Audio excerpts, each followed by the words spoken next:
hi, everybody. Appreciate the introduction. Thank you. Spoiled the whole thing. I was going to talk about all that stuff, but now it's already been covered. No, it's fine. I am the CEO of the Babylon Bee, the world's most trusted, factually accurate news source.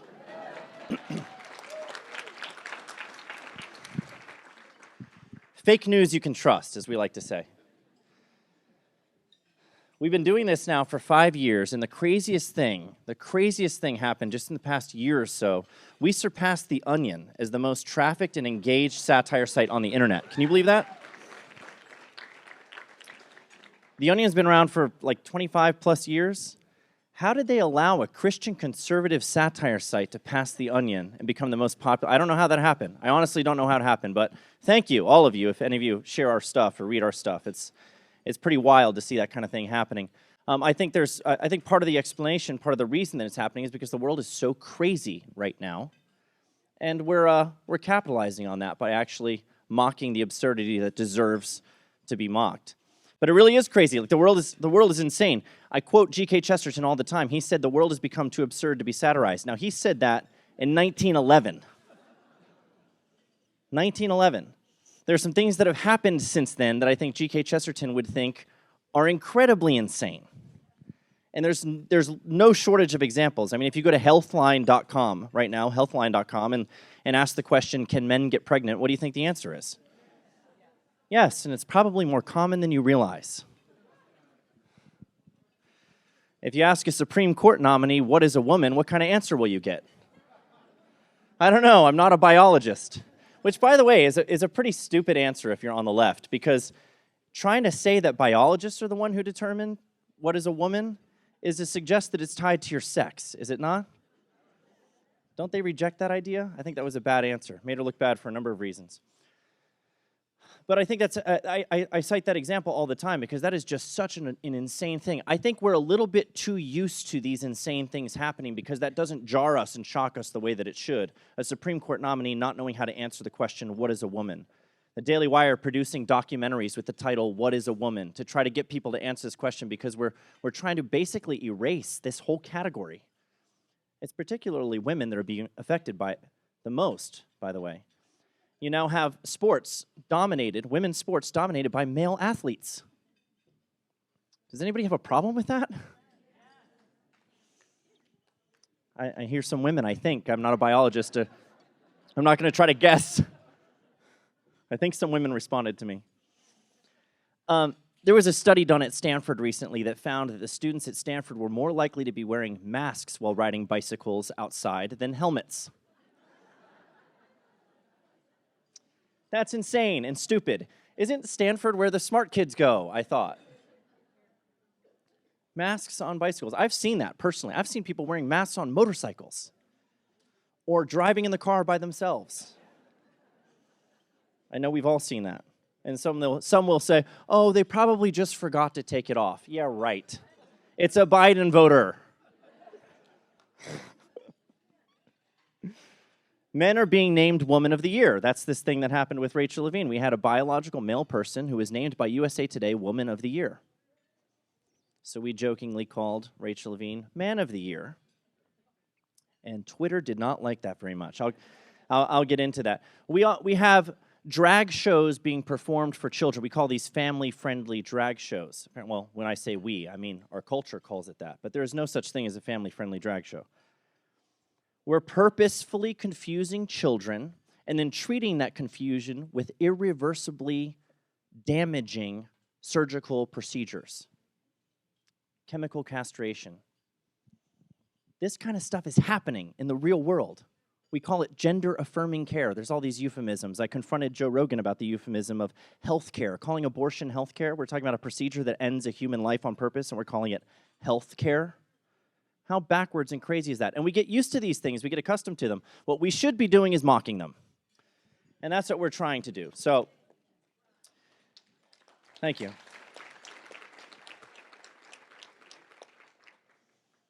Now, there's a problem, though, because when you try to make jokes about reality when it's this crazy, two things are the issue.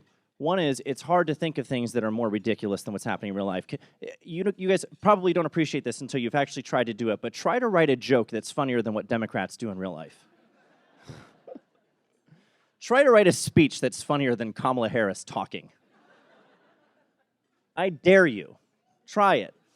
And it's said to me all the time. It was said to me right here at this table before I came up here. Oh, it's such a target-rich environment. It's got to be so easy doing your job today. It's really not. It's actually harder.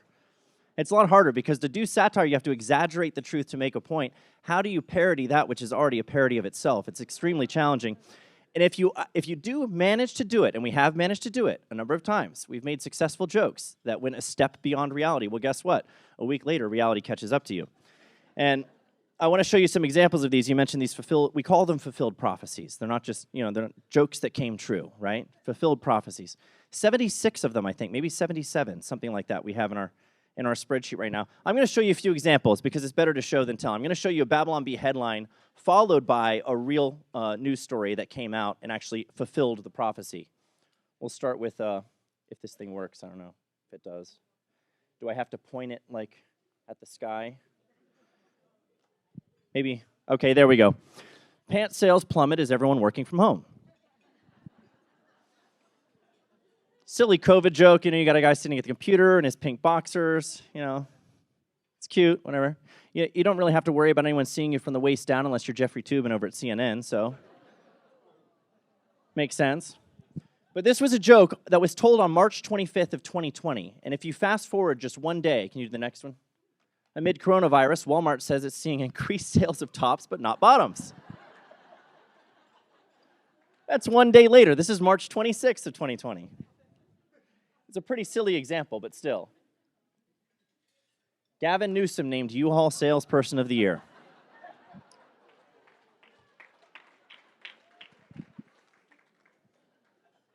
Anybody here from California? Sorry. This is a real headline that was published not long after that. Californians fleeing for Texas so fast, U-Haul runs out of trucks for them. It literally happened. The joke became true. Next, please. To improve public perception, Kamala Harris taking likability lessons from Hillary Clinton. Now, that's obviously a joke, right? Because nobody would ever take likability lessons from Hillary Clinton. Never, right? Well, wait. White House asked Hillary staffers how to make Kamala more likable. Why? What I love about this one, I'll see if my back button works.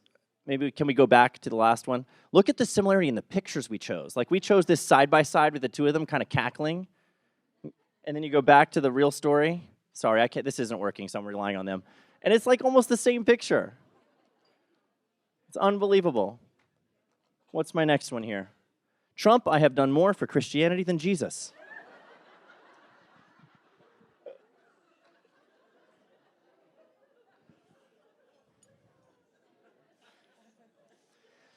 This is one of my personal favorites for a number of reasons. I love poking at Trump. Trump is a fun target to joke about. And he has a good sense of humor about it, by the way. He loves the Babylon Bee, and he doesn't mind our jokes. But this one's really funny because the left believed this was true, and it went viral. There were New York Times reporters who were sharing this article, millions of shares, because they really wanted it to be true that Trump would say this. So then, of course, Snopes gets involved, right? Snopes, the arbiters of truth. They've got to jump in and let everybody know, no, Trump did not actually say this. This is false. They didn't call it satire. They call it false. This is a lie, right? Since when do jokes have a truth rating? Well, fast forward to 2021. Trump is currently calling it a flashpoint, a prophecy-focused conservative talk show on Kenneth Copeland's Victory Channel. Nobody has done more for Christianity or for evangelicals or for religion itself than I have. What's great about that is he actually took it a step further. He didn't just say, I've done more for Christianity than Jesus. I've done more for religion in general than anybody.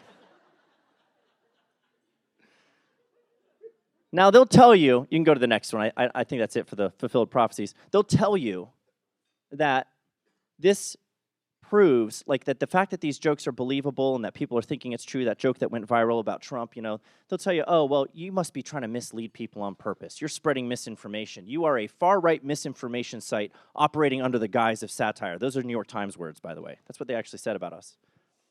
We threatened to sue them, and they retracted that. But far-right misinformation pretending to be satire so that we can mislead people on purpose, we are literally just trying to stay one step ahead of reality by making funny jokes, right? And they say that this is misinformation. If jokes have to be believable in order to be funny, you know the saying, there's a grain of truth in every joke, right? There's got to be some truth to the joke that you're making. If you divorce your joke so far from reality that nobody could possibly believe it was true, which is apparently what they expect us to do, then nobody's going to think it's funny because it doesn't make a point. It's not connected to reality in any meaningful way. The proof that our jokes are rooted in reality is the fact that they keep coming true over and over and over again. It makes our job a lot harder. My writers work harder. They want more money. It's very frustrating. But this isn't even the biggest problem that we face. I think that probably the biggest problem that we face right now is not the fact that our jokes keep coming true, but that they're actually trying to make rules about what we can and can't joke about. And they try to shut us up if we make a joke that they don't like. And it's really, really, really, really, really, really bad. I mean, just the situation with free speech right now in this country is very concerning. This is literally a joke website. We are trying to make jokes on the internet, and we have somehow found ourselves on the front lines of this battle for the preservation of freedom and the restoration of sanity. I did not expect that to be happening, but it is because they're coming after comedy. And they're coming after comedy because it has truth to it. It's because it has truth to it. This is more an attack on truth and rationality than it is an attack on the Babylon Bee, if we're being honest. But what they're doing is they're trying to limit what you can and can't joke about. Well, how are they doing that? Well, they have these rules. You're not allowed to punch down, okay? You're not allowed to punch down. I don't know if you guys have ever heard that phrase before. But punching down means you're not allowed to make jokes about people who are underneath you. They're less powerful and privileged than you are. And it is the most bizarre and stupid and insane thing I've ever heard. As a comedian or a humorist or a satirist, imagine thinking to yourself when you're writing a joke, not is it funny? Like, did the joke I just write, is it going to make people laugh? No, what you have to think to yourself is, you know what? Maybe I shouldn't joke about those people. They're beneath me.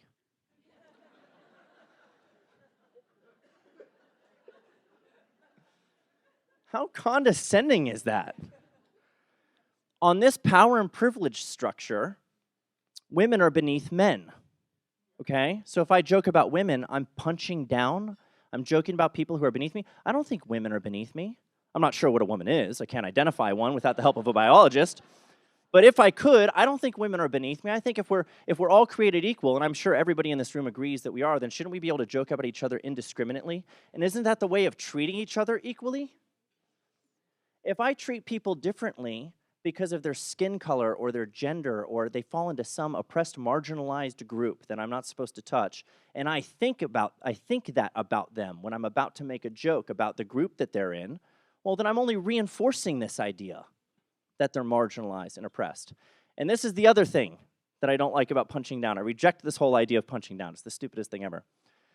But this idea that the marginalized and the oppressed are the ones that you shouldn't joke about. These people that we're talking about right now, like Rachel Levine, for example, you can't so much as make a joke about this person without losing your livelihood, without being shut up, without being silenced, without being canceled. If you can't joke about somebody without facing consequences, then who has the power in that situation, right? I think the people who are able to cancel you from making jokes about them and willing to, if you have both the will and the power to cancel anybody who makes fun of you, then you have scary power. You are the tyrant, not the marginalized and the oppressed. So it's actually the opposite of what they say it is. We are not punching down. The way that I would characterize it, if anything, as conservatives in today's culture, we're punching back. But honestly,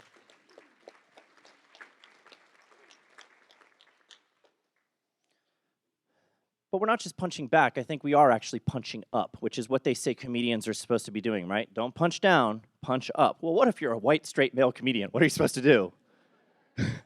If we have this power structure and white, straight male Christian individuals are at the top of it, who are they supposed to joke about? God. That's it. I guess you can only make fun of God. That's punching up. No, we're punching up because we're making jokes about about the ideas that are being pushed on us from the top down, okay?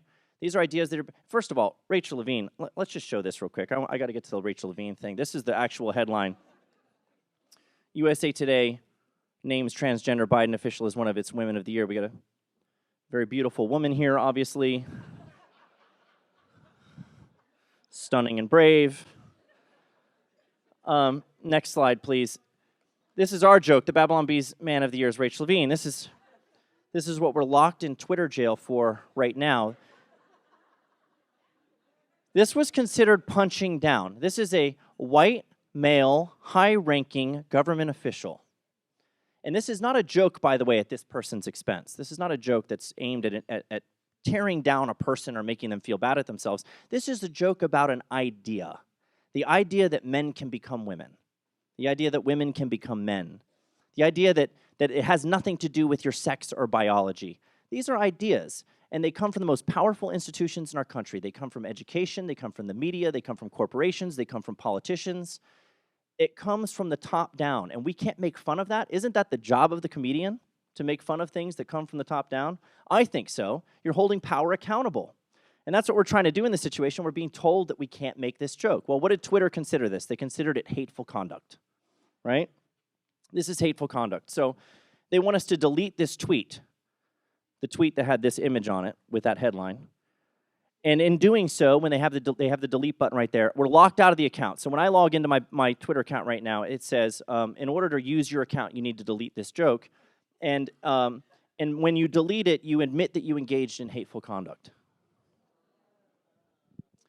I got that notice in March. I still have not clicked the button.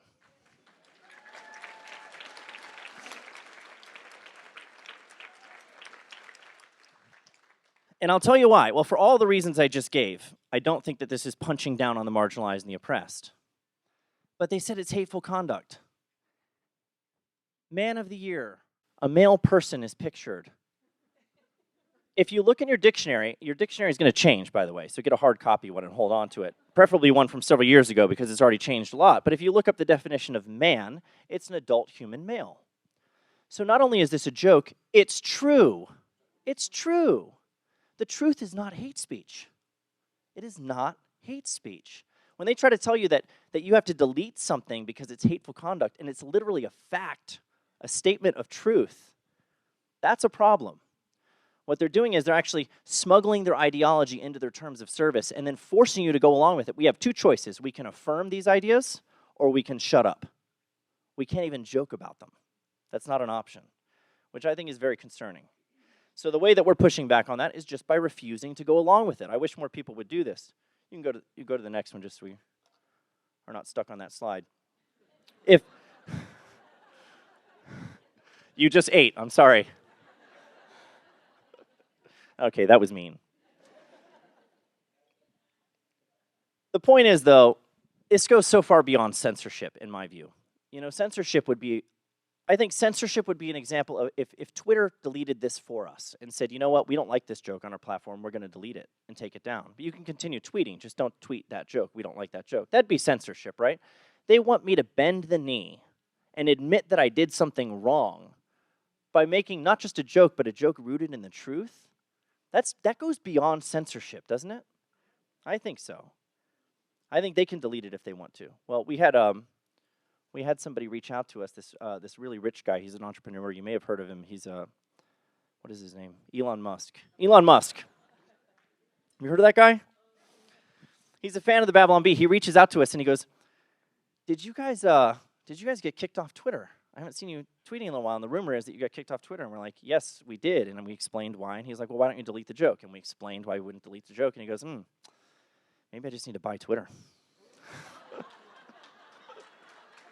It's a true story.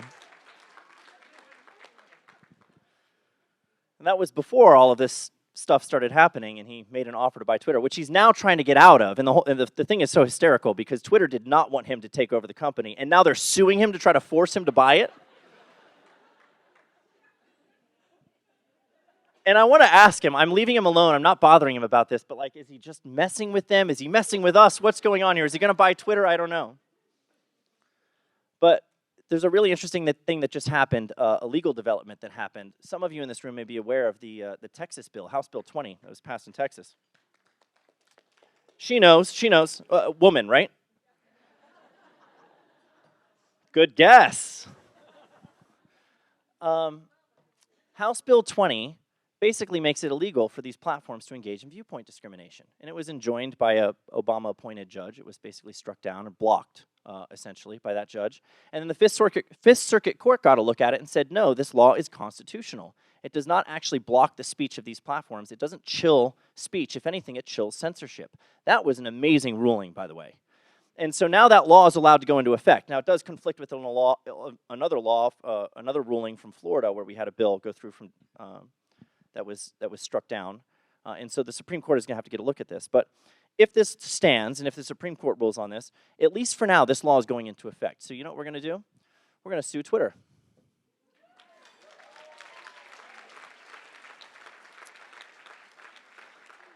We're drafting the complaint now, and we're going to sue them under this law in Texas because you don't have to be a Texas resident to do it. I'm in Florida. I'm based in Florida, but we do business in Texas, and that's all you need to be able to bring a suit under this law.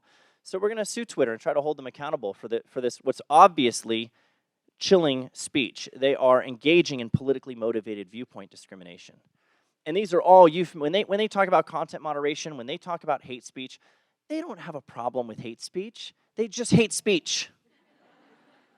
It's really that simple. They don't want anybody disagreeing with them, making really good arguments, or mocking them and ridiculing them. And there has never been more of a need for mockery than there is right now. I'll get into that, but I want to show you some examples first of some fact checks that we went through because these are really funny examples. But when I'm done with that, I'm going to offer you, before I wrap up, a quick moral case for mockery, which I think is interesting and you may not have heard before. But ultimately, the comedian's job is to tell the truth.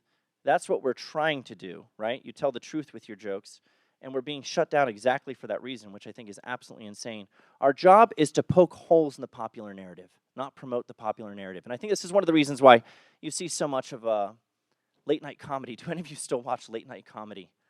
It's not funny anymore. It's really not funny anymore. And people ask me, why do you think it's not that funny anymore? You know, I don't laugh at it. I don't laugh at The Onion like I used to. I don't laugh at these comics like I used to. And the reason is they won't make fun of the stuff that deserves to be made fun of. They affirm the popular narrative. They're going for the applause of affirmation. They are not going for the laughter of amusement. They're not. They're preaching. And so it's really interesting. The comedians that are actually making fun of wokeness, you know, Joe Rogan said woke stuff is the funniest stuff. And that's why the Babylon Bee is funny, is because we make fun of it. You can count them on one hand. There are hardly any comedians who are willing to do that because they're afraid of getting canceled. And the really interesting thing is the efforts to cancel these comedians only make them more popular. There's been efforts to cancel Joe Rogan that have backfired. There's been efforts to cancel Chappelle that have backfired. You try to cancel these guys. You try to run up on stage and punch them. That's been happening too. It's crazy. There's a literal attack on the comedians. It's gone beyond just trying to shut them up. They're actually charging the stage. Comedians are having to get security. It's insane. But that's our job, is to poke holes in the popular narrative. We're one of the only ones doing it. And I think that's honestly, if I could pinpoint one reason why the Babylon Bee has surpassed The Onion, it's because we're willing to do that. People want real comedy. They want jokes that make fun of what deserves to be made fun of. But one of the issues that we face is this fact checking. So I want to show you some examples of these because they're very fun. CNN purchases industrial-sized washing machine to spin news before publication.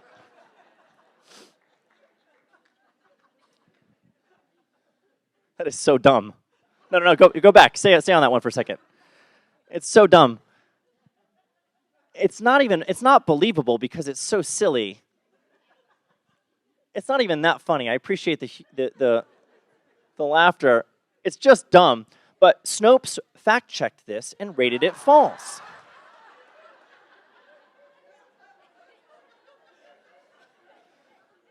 They didn't say it's a joke, haha. They didn't say it's satire. They said it's false.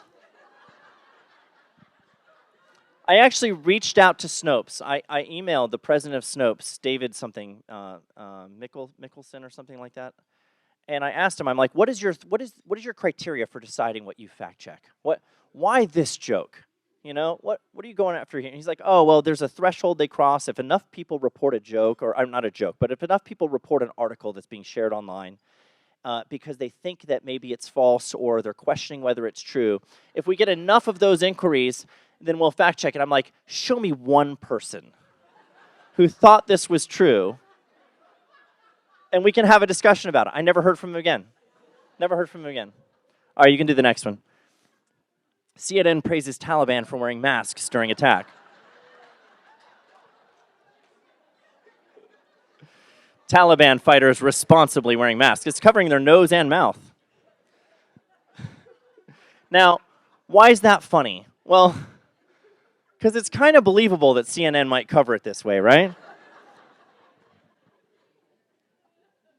And if it is believable, who's that an indictment of? The satirist who wrote the joke or CNN and their track record?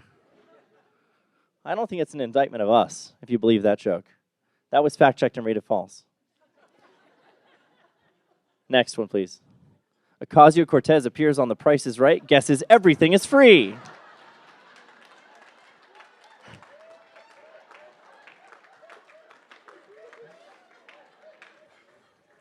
Now, this one is believable for a couple of reasons.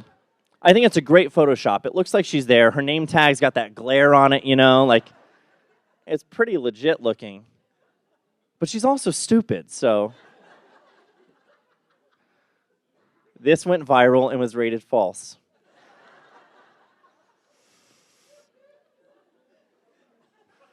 Next, please. Ninth Circuit Court overturns death of Ruth Bader Ginsburg.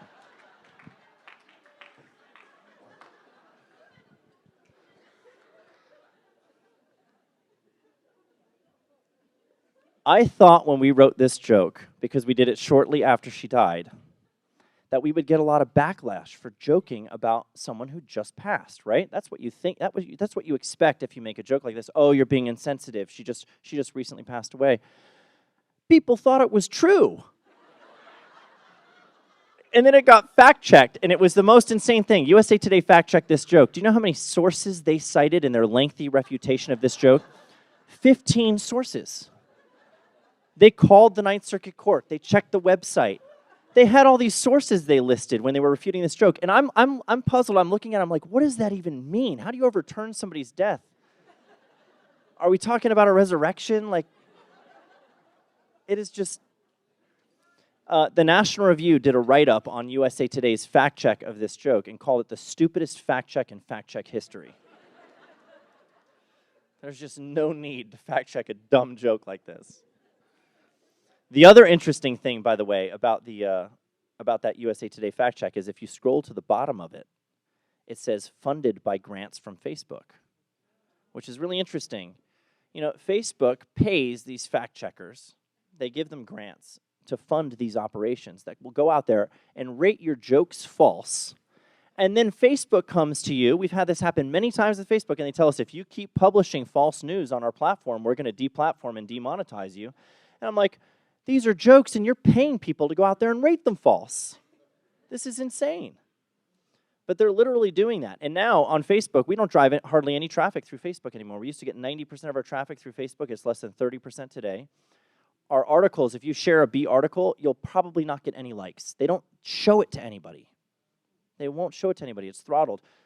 We have a low news quality score algorithm, apparently. We're rated with a low news quality score in their algorithm. We're not a news site. I asked Facebook, these are the things you get into when you make jokes on the internet. You have to ask questions like this. I had to ask Facebook, what do you consider news? And they said, well, anything that shows up in the news feed. I'm like, well, then we're all news publishers then. And you can give us all a low quality score rating. And they stopped responding to me. So that's what's going on over at Facebook. These fact checks, man.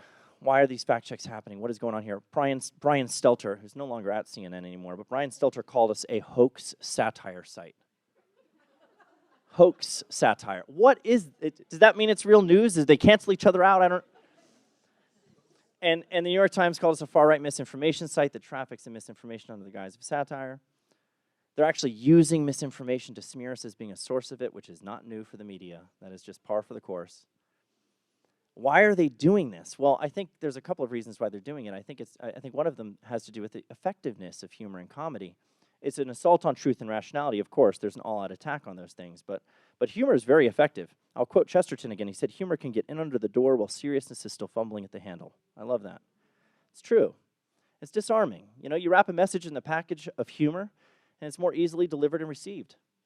So you can actually have a conversation with somebody and have more of an impact on their thinking by making a joke that makes your point than if you argue with them until you're blue in the face and upset them and get them angry. I think it's very disarming. It's very effective. It's one of the reasons that they come after humorists is because of its effectiveness. Then I would also make one more point here about the outrage over our jokes. You know, people getting mad and fact-checking them and rating them false and saying we're trying to mislead people on purpose and getting very angry at us for being so misleading and deceptive and hateful and all of these things. Their outrage, 99% of the time, is manufactured. It's not real. They're not really angry at us. They're not really mad. You know what the left does so effectively, and the mob that's driven by the frenzy of their opposition to all of these things, what they do so effectively is they pretend to be outraged by things because they use their outrage as a weapon to bludgeon you into silence and submission and to apologize to them. And I beg you, please, never apologize to the mob. Never.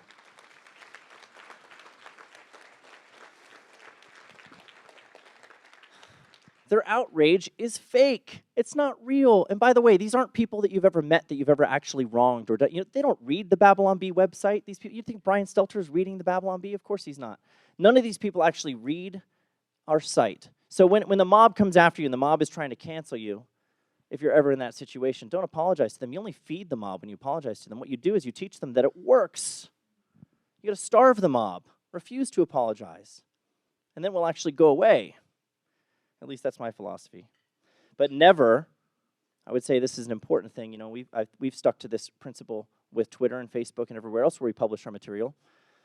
We also never censor ourselves. We refuse to censor ourselves because that's what all of this is geared towards. What they're trying to do is they're trying to intimidate you into silence. And when I talked a moment ago about comedians who are unwilling to make the jokes that they're not supposed to make, well, they're not supposed to make them. That's why they don't make them. They've been intimidated into silence. They're self-censoring. You know when you censor yourself, you're doing the tyrant's work for him? You are. You're making his job easy. He doesn't have to shut you up. You're muzzling yourself. Why would we ever do that? Well, I know why we do that. Self-preservation, right? I want to keep my Twitter account, so I'm going to keep my mouth shut so I can keep my Twitter account. People have been willing to lay down their lives for freedom, and you're not willing to give up your Twitter account for freedom? Think about that next time you censor yourself before you make a joke on the internet.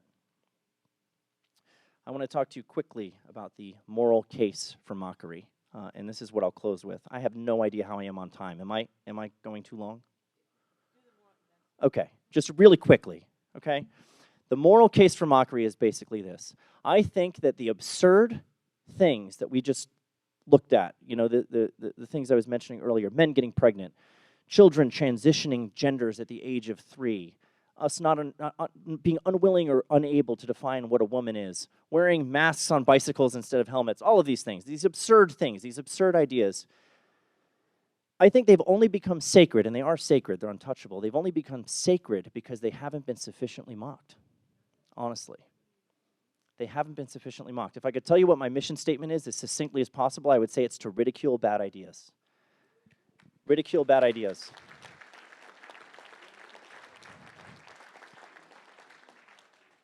I think there's a moral necessity for that. I think it sounds negative. People hear that and they're like, I don't know, ridicule, that sounds so harsh. Mockery, that sounds so harsh. These ideas have become popular. You know, we have this mistaken notion that somehow we are more moral than we used to be because we joke less. We're less willing to make fun of things. No, we're more depraved than ever because the things that should have been ridiculed and relegated to the sidelines, we've accepted them and made them normal and sane. We're more depraved than ever. We should be mocking the things that deserve to be mocked.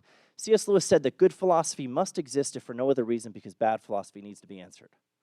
Good philosophy must exist if for no other reason because bad philosophy needs to be answered. And I think satire is necessary for this exact same reason. Satire ridicules bad ideas.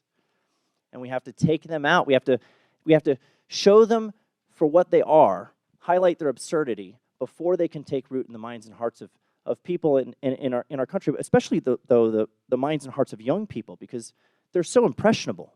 They soak up these ideas, they take them in, they believe them. They don't have the philosophical or theological foundations to ward off bad ideas. I think comedians have done a huge disservice to young people by not making fun of the stuff that deserves to be made fun of. And a lot of it was just self-censorship. That's cowardly. It's cowardly. Speak both the truth boldly, never censor yourself, and ridicule bad ideas. I'll leave you with one last quote. I like quoting people. Harold Clurman said, "Make them laugh, and while their mouths are open, pour truth in." Thank you.